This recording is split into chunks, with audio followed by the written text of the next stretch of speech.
Hello അസ്സലാമു അലൈക്കും. അപ്പോൾ ഞാൻ ഇന്ന് ഇവിടെ ഫ്രൈഡ് റൈസ് ആട്ടാണ് ഉണ്ടാക്കാൻ പോണത്. അപ്പോൾ 3 ഗ്ലാസ് അരിയാണ്. 3 ഗ്ലാസ് അരി നല്ലവണ്ണം കഴുകി ഇതിന് ശേഷം ഒരു 3 മണിക്കൂർ വെള്ളത്തിലിട്ട് വെക്കും. ഞാൻ അങ്ങനെയാട്ടോ ചെയ്യുക. അപ്പോൾ 3 മണിക്കൂർ വെള്ളത്തിലിട്ട് വെക്കണം. അപ്പോൾ നല്ലവണ്ണം കഴുകി എടുത്തതിന് ശേഷം മാത്രം വെള്ളത്തിലിട്ട് വെക്കും. ഒരു 11 മണിക്ക് തന്നെ അരി കഴുകിയാണ്ട് വെള്ളത്തിലിട്ട് വെച്ചിട്ടുണ്ട് കേട്ടോ. അതുകൊണ്ടാ നല്ലവണ്ണം കുതിർത്ത് വരാൻ വേണ്ടിയിട്ടാണ്. അതേ കറി മാത്രമേ ഇടണുള്ളൂ. അപ്പോൾ ഞാൻ ഒരു പാത്രത്തിൽ വെള്ളം വെക്കുന്നുണ്ട് തിളപ്പിക്കാൻ. ഇത് തിളപ്പിച്ച് ഊറ്റിയെടുക്കാം. അപ്പോൾ വെള്ളം നന്നായിട്ട് തിളച്ചിട്ടുണ്ട്. ഈ സമയത്ത് നമുക്ക് ഇതിലേക്ക് അരി ഇട്ട് ഇതിലേക്ക് ആവശ്യത്തിനുള്ള ഉപ്പും ചേർത്ത് കൊടുത്ത് ഇത് പാകത്തിന് വേഗമാവുന്നത് വരെ ഒന്ന് വേവിച്ചെടുക്കാം. സ്പൂണ് സുർക്ക ഒഴിച്ച് കൊടുക്കുന്നുണ്ട്. അതെന്നുവെച്ചാൽ ഒട്ടി പിടിക്കാതെക്കാൻ വേണ്ടിയിട്ടും നമുക്ക് അരി ഒറ്റയായിട്ട് വേറിട്ട് നിൽക്കാൻ വേണ്ടിയിട്ടും കേട്ടോ ഇത് ചെയ്തിട്ടുള്ളത്. ഇനി നല്ലവണ്ണം ഒന്ന് തിളച്ച് വരട്ടെ. അപ്പോൾ നമ്മൾ ചോറ് വെന്തിട്ടോ. അപ്പോൾ ഞാൻ ഇനി ഇതിക്ക് ഈ കൊട്ടത്താളത്തേക്ക് തന്നെ ഇങ്ങനെ ഒഴിച്ച് കൊടുക്കുകയാണ്. കൊട്ടത്താളത്തിൽ തന്നെ ഓട്ടപാത്രം വെച്ച് ഇങ്ങനെ തന്നെയാണ് സ്ഥിരം ചോറ് ഊറ്റൽ. കുറച്ച് പച്ചവെള്ളം ഒഴിച്ച് കൊടുക്കട്ടാ. ഇതിൻ്റെ പശയൊക്കെ നല്ലോണം പോവട്ടെ. നല്ല ഒന്നുകൊണ്ട് ചൂടാറും ചെയ്തോളും. പശയൊക്കെ നല്ലോണം പോയി കിട്ടും. ഇത് രാവിലെ തന്നെ വെക്കണം എന്ന് വിചാരിച്ചിട്ടുണ്ടായിരുന്നു. നല്ലോണം വെള്ളം ഊർന്നതിന് ശേഷം ഈ 2-3 മണിക്കൂർ ഇതേപോലെ തന്നെ ഇരിക്കട്ടെ. അപ്പോൾ നമുക്ക് റൈസ് ഉണ്ടാക്കാൻ വേണ്ടിയിട്ട് ഒരു പാത്രം വെച്ചിട്ടുണ്ട്. അപ്പോൾ അതിലേക്ക് നമുക്ക് സൺഫ്ലവർ ഓയിൽ ഒഴിച്ച് കൊടുക്കാം. ഞാനൊരു 3 കയ്യിലത്തെ സൺഫ്ലവർ ഓയിൽ ഒഴിച്ചിട്ടുണ്ട്. കഷ്ണം പട്ടിയും 4 ഏലക്കായ ഇട്ട് കൊടുക്കുന്നുണ്ട്. ഒരു ചെറിയ ഇഞ്ചിൻ്റെ കഷ്ണം, ഒരു 10 അല്ലി വെളുത്തുള്ളി, ഒരു തുണ്ട് കരിവേപ്പിൻ്റെ ഇല. ഇതിലേക്ക് ഇറച്ചിയോ മുട്ടയോ ഒന്നും ചേർക്കണില്ല കേട്ടോ. നമ്മൾ പുലർച്ചക്കൊക്കെ അല്ലേ തിന്നുക. അപ്പോൾ നോൻപറക്കുന്ന സമയത്തും കുട്ടികൾക്ക് തന്നെയാണ്. പക്ഷെ പുലർച്ചക്കൊക്കെ തിന്നണ നമുക്ക് മുട്ടയൊക്കെ ഉണ്ടായിട്ടുണ്ടെങ്കിൽ വാസന വരൂലേ. അപ്പോൾ അത് വിചാരിച്ചുകാണ്ട് മുട്ടയൊന്നും ഇടണില്ല. അല്ലാതെ തന്നെയാണ് ഉണ്ടാക്കുന്നത്. പിന്നെ എൻ്റെ അടുത്ത് പച്ചക്കറികളിൽ ഞാൻ ക്യാരറ്റാണ് മെയിനായിട്ടുള്ളത്. അപ്പോൾ 3 ക്യാരറ്റ് എടുത്തിട്ടുണ്ട്.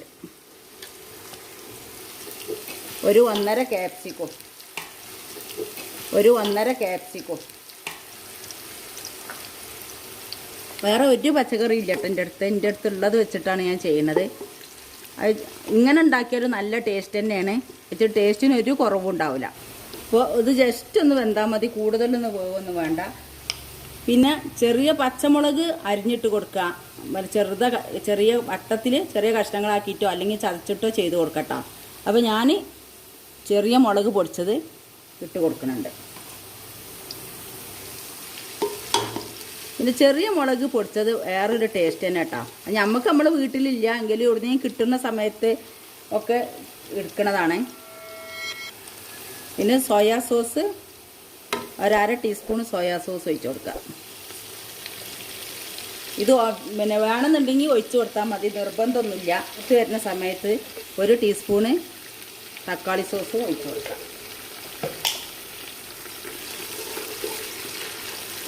ചില്ലി സോസിൻ്റെ അടുത്തില്ല.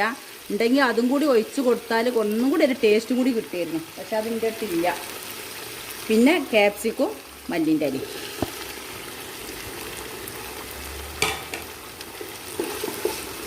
അതിട്ടതിന് ശേഷം വല്ലാതെ ഇളകാനൊന്നുമില്ല. നമുക്ക് ചോറ് നല്ല തണുത്തിട്ടാണ് ഇരിക്കുന്നത്. അപ്പോൾ ആ ചോറ് ചൂടാകുന്ന സമയം കൊണ്ട് തന്നെ ക്യാപ്സിക്കും വേവും. അപ്പോൾ ഈ പച്ചക്കറിക്ക് മാത്രമുള്ള ഉപ്പിട്ട് കൊടുക്കുക. ചോറ്റിലേക്ക് നമുക്ക് ഉപ്പുള്ളതാണ്. ഇനി ആ 3 ഗ്ലാസ് അരിൻ്റെ ചോറിട്ട് കൊടുക്കണം.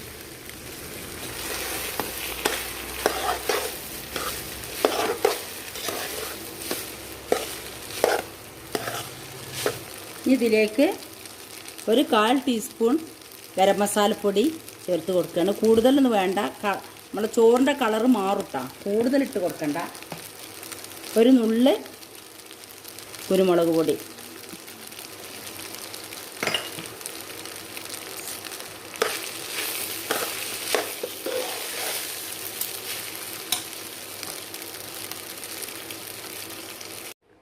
അപ്പോൾ നമ്മളെ ഫ്രൈഡ് റൈസ് ഇവിടെ റെഡി ആയിട്ടുണ്ട്. ഞാൻ എപ്പോഴും ഇങ്ങനെ കൈകൊണ്ട് ഇളക്കിക്കൊണ്ട് നിൽക്കൂല കേട്ടോ. ഞാൻ എന്താ ചെയ്യുക അറിയോ? നമ്മൾ കൈകൊണ്ട് ഇളക്കണേക്കാട്ടി നല്ലത് നമ്മളിങ്ങനെ കുടഞ്ഞു കൊടുക്കൂലേ. ഇങ്ങനെ കുടഞ്ഞുകാണ്ടാണ് ഞാൻ ചൂടാക്കി എടുക്കുക കേട്ടോ. നല്ല ഒന്ന് ആദ്യമാണ് യോജിപ്പിക്കും, പിന്നെ അങ്ങനെ കുടയാ ചെയ്യാം. അപ്പോൾ നമ്മളെ ഫ്രൈഡ് റൈസ് ഇവിടെ റെഡി ആയിട്ടുണ്ട്. വെറും 10 മിനിറ്റ് മാത്രം മതി നമ്മളെ ഫ്രൈഡ് റൈസ് ഉണ്ടാക്കിയെടുക്കാൻ. അപ്പോൾ നിങ്ങളെല്ലാവരും ഇത് ഉണ്ടാക്കി നോക്കാൻ ശ്രമിക്കുക. സബ്സ്ക്രൈബ് ചെയ്യാനും ലൈക്ക് ചെയ്യാനും ഷെയർ ചെയ്യാനും മറക്കരുത്. സബ്സ്ക്രൈബ് ചെയ്യാതെ ആരുടെവർ കാണുന്നവരുണ്ടെങ്കിൽ പ്ലീസ് ഒന്ന് സബ്സ്ക്രൈബ് ചെയ്യണേ. താങ്ക്സ്. എൻ്റെ ചാനൽ ആദ്യമായിട്ട് കാണുന്നവരാണെങ്കിൽ സബ്സ്ക്രൈബ് ചെയ്യുക. അതിൻ്റെ കൂടെ കാണുന്ന കുഞ്ഞു ബെല്ലിലേക്കൻ ക്ലിക്ക് ചെയ്യുക. എന്നാൽ ഞാൻ ഇടുന്ന വീഡിയോകൾ അപ്പോൾ നിങ്ങൾക്ക് ലഭിക്കുന്നതാണ്. ലൈക്ക് ചെയ്യാനും മറക്കരുത്.